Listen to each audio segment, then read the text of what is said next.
Guys, today we're going to talk about running out of things to say, what happens, and we've got a great exercise to teach you how to never run out of things to say again. But why does this happen in the first place? It usually happens because the person in particular is inside their head. So rather than being in the moment and rather than just being there with the person or the people you're talking to and enjoying the situation, you're judging yourself and you're worried that whatever it is that you've got to say isn't good enough. And then as a result, like, you're over-analysing every particular thing and you're just stopping your brain from flowing, and then you get kind of stuck. And then as a result, you don't know what to say. What would you say, Joe? Yeah, definitely. Notice how when you're with your best mates or your family, you never run out of things to say. No, because you don't give a shit. Yeah, No. It's just when it's someone who you're trying to impress. And then all of a sudden, like what you said, you start to judge what you're saying, whether what you say is good enough. Try and think of some really confident people, like maybe... Russell Brand? Yeah. Oh, the perfect example, right? A lot of what he says is kind of like gibberish, right? Basically, a lot of what Russell Brand says is the challenge that we're about to do. That's actually what he does. He just talks and talks and talks and flows and flows and flows. And he's always in the moment, and he just doesn't actually give the tiny shit about the words that are coming out of his mouth. But why do people find it interesting? Because he believes it so much, and they get swept up in the energy and the emotion that he provides. It's actually more about that than the shit he's saying, even though a lot of the stuff he says is very eloquent and very intelligent. I want to think you to think about like you and your mates, and you probably have like loads of in-jokes that no one else finds funny at all. But when you say them, you're just like, this is bloody hilarious, all right? There's hundreds and hundreds for me and my mates. I remember once we were trying to do, think of like some dumb pickup lines for the night. One of my mates is like, come here often, and then my other mate was like, come often. It was hilarious. We thought it was so funny, and because we thought that was so funny, every time we go up to a girl and be like, really, come often. And because like it's called the law of state transfer. So whatever you feel, the other person feels, right? So they could sense that we found this really funny, and that they found it funny too. And then the conversation opened up, right? And then as long as you keep saying stuff that you think is brilliant, they will be naturally curious and enthusiastic about what you have to say. Indeed. Yes. So one thing to remember is what you have to say is worthwhile. What you have to say is funny, it's intelligent, it's engaging. If you believe that, then it will go a long way towards making you unstifled and stopping you from running out of things to say when you're trying to chat up the pretty bird that you've just seen in the bar or the discotheque. Yeah, or anything like networking, like business networking. Business networking. Yeah, I mean, I guess that has to be a bit more on point, like the come often or like. Yeah. Don't go talking to your boss in like in the middle of a business meeting and asking him if he ejaculates often, because it's probably not gonna go very well. But the general theme still applies. Yes. If you think it's good enough, it's good enough. There was another one where like me and my mates thought it'd be hilarious to try and like pick up girls with our KFC Colonel's card, like boasting about like how many points we had on it. Completely stupid, but because we thought it, I still think it's hilarious. So people were like, ha ha ha, KFC card, that's really funny. The conversation opens up, like, whatever you're interested in, they're interested in. One thing on that topic. So I was out with a client last week, and he said, Kieran, I want you to show me how to meet people. When we were out, he was like, what is a good opener to meet a girl? What's a good opener? And I said to him, there is actually no real good opener. It's just about you and the energy you've got. So I came up with an opener on the spot, which is, went up to a girl and I said, hey, can I lift you up with my bicep? I want you to hold onto my bicep and I'm going to try and lift you up. Now, that's a silly thing to say, but she grabbed onto that bicep for dear life and was there hanging. Yeah. I'm quite pleased to say I actually did hold her up as yes. So hopefully you realise that it's not really the words that you say, it's more like the energy you put behind it and how you feel about the words you're saying. Do you agree, Kieran? I would indeed. Yeah, but we do have an exercise for you, and this exercise is going to help you. Oh, hello. This exercise is going to help you just make it easier to be more confident about never running out of things to say. So it's for a thing called the chain of associations. So basically, if you introduce yourself to me, Kieran. Hello, my name is Kieran, and I hail from planet Earth. Okay, so the main words in that sentence are Kieran, planet, Earth. Okay, so if I was to say a sentence with any of those 3 words in, then it would make sense and it would allow the conversation to keep flowing. So I could be like, oh, planet, oh, I used to have a favourite planet, Pluto, but it's not a planet anymore, so I'm now on the lookout for a new one. And then you would use the words I just said and pick a main word and say something based on that. You know what? My favourite Disney character was Pluto. Actually, is Pluto Disney or is he Warner Brothers? I don't know, but I've always liked Pluto. He's a dog and I've always wanted a dog because they're cute. I used to have a dog. It was a small little Jack Russell, but my mum gave him away because he was too boisterous. Boisterous. Boisterous is one of my favourite words. I also like avalanche and gargantuan. Those 2 are also some of my favourite words. Okay, so this is a perfectly fine conversation, which is sort of fun, and it's a lot less boring. Okay, now some of you might be watching this and be like, what the hell are these idiots talking about? It needs to be a lot more, that's not logical. Like, here's the thing is, no one really cares. Like, as long as it's fun and people enjoying themselves, no one's going to be like, this isn't a logical conversation. They just go with whatever makes them feel good. Yep. Okay, so that's what's important to remember. There's a song that goes, girls just wanna have fun. Yes. Well, it's kind of true for people too. Okay, but we do have an exercise for you, and I'm going to explain the exercise right now. Yeah, in fact, we're walking towards that exercise as we speak. What the challenge is we're going to find an inanimate object. We found here a lamppost.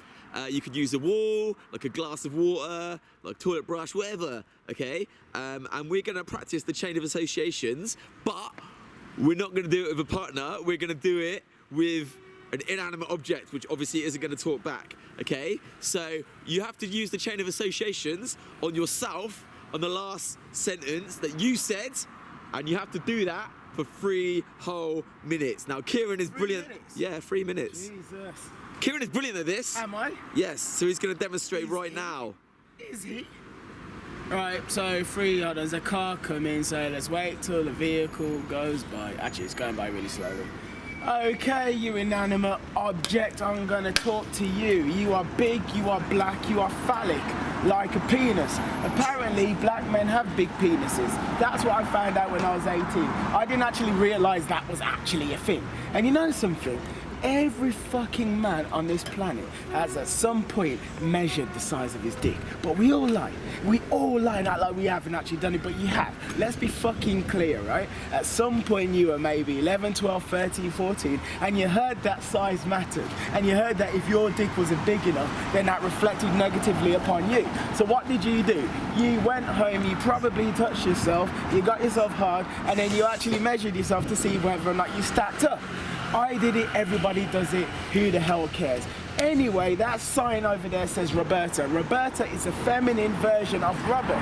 Robert is also my cousin and he's the head honcho of my book, Death of the Ego. Now, ego is a very interesting thing because ego kind of goes in 2 ways. There's ego where it's like, oh yeah man, I've got a really big ego and I think that I'm better than everyone and I'm the fucking man and these people are complete losers. There's that kind of ego, but then there's also the other kind of ego, which is just a separation of you from other people, i.e.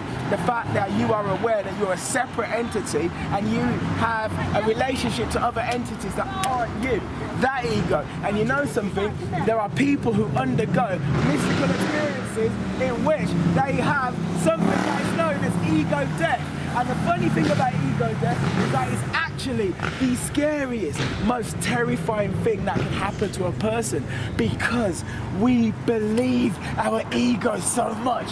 We hold on to it with such strength. It's like it defines us. And when you feel that slipping away and you feel like the walls and the boundaries of the story that you've built up for your whole entire life about who you are and like the colour of your skin and the race that you are and your sexuality. Oh shit, I'm a man, so I'm supposed to act this way. You know what? I dress this way. I wear these kinds of clothes. When that actually starts to dissolve, you're like, oh shit, who the fuck am I really? Who the fuck am I? That is really the question. But the question is, Actually, isn't the question.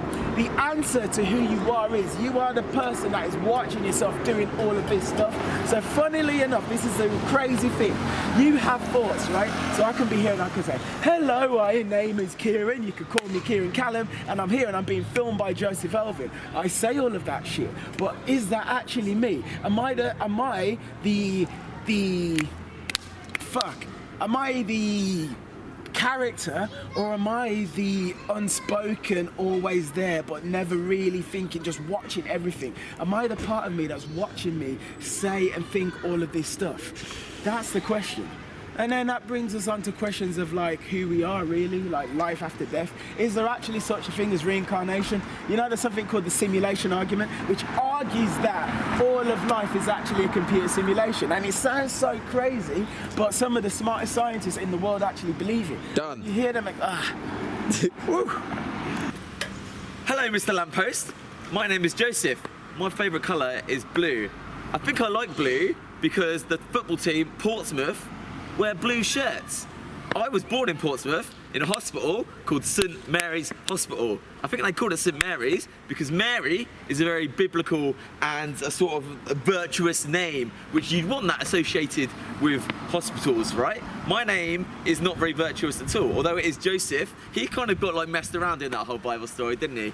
Him and the donkey. I mean, they both were just a couple of donkeys, really. He really got a rough end of the deal. Another time I got a rough end of the deal is when I tried to do a financial transaction where I bought some sort of upper class thing on a train, but really first class on the train all you get is just like a plug socket and some curtains. I like to have black curtains, just like you're black, in my bedroom. It helps to stop the sunlight from coming in when you're sleeping, and it makes you have a better quality of sleep. I'll tell you what else gets you to have a better quality of sleep is just a really, really big fat mattress and like these linen sheets from Egypt. One of the girls I dated, she spent $80 Australian dollars, or it might be New Zealand, something, on sheets. Oh my god, and she loved these sheets, man. She's like, do not ever make a stain on my sheets. I don't know what would make a stain on their sheets, because we would never get into any sort of activity that would make stains on the sheets. What's your favourite thing to do in bed? I like to jump on the bed, that's number one, and then sleep in the bed, number two, and then watch Netflix in bed, number three. It's weird when you list these things, you never really think to list them. Also, another list you could have is like your top 3 favourite songs from Beyonce Knowles. I like that one, Single Ladies, because back when it was released in 2009, because that was the year I graduated, that song was number 1 in the charts for like 6 weeks, and whenever it came on in the nightclubs, all the single ladies would go really mental, and that's how you know which ladies are the single ladies. It's a bit different for single lads because they all sort of like just go mental all the time, like, yeah, we want some pussy. Like even the lads who have girlfriends would do that. It's funny how a pussy cat is what girls seem to prefer over dogs. That's what I've noticed anyway. But I think dogs have more personality. Cats just sort of lie there and they don't really do anything. Whereas dogs, like you, they're man's best friend, right? And I'll tell you why they're man's best friend. It's because they have more personality, and that's really, really important. And sometimes it's also important to feed your pets, right? Because otherwise they run out of energy. My mum once suggested that we don't feed our Jack Russell because it had too much energy. I think that's animal cruelty. She never did work for the RSPCA. I did know someone that worked for the RSPCA doing their marketing, and I remember they had to make sure that they have the cutest animals possible, but not so cute because they have to look like they've been mistreated. It's a very tough balance to find. You must have a good balance because you're just a lamppost and you're just bolted into the ground. Whereas if you've got 2 legs, you think it would be easier to balance, but actually it's quite hard. I've fallen over many times in my life. I bet you've never fallen over at all. I checked my balance in my bank account recently and it's not as high as I thought it would be, but I don't really know much about getting high because I've never done drugs. So perhaps if I did drugs, my bank account would be even lower. I know some people do drugs and they think it's not such a big deal. It seems like in America, everyone's doing Molly. I've never met a woman called Molly, but I bet she would have a very virtuous name like Mary. I don't think there's a Molly in the Bible, and if there was, Jesus would not be cool with that.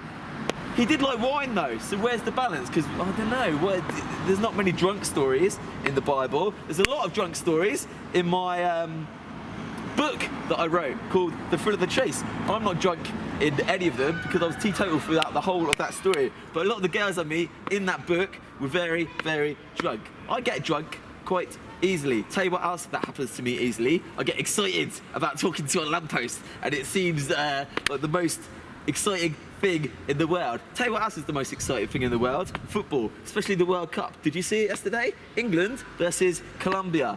They almost won, and then the dirty Colombians, they got one in the 95th minute. I don't know why I think they're dirty Colombians, probably because of the way they were playing in the match, but also I've heard there's a lot of evil, crime and drug dealing in Colombia, but I don't know for sure because I've never been to South America. I've been to North America, to New York. They say that New York is like the very much like London. It's very busy and it's full of people that are important and run businesses and are in suits. It's 5.5 minutes.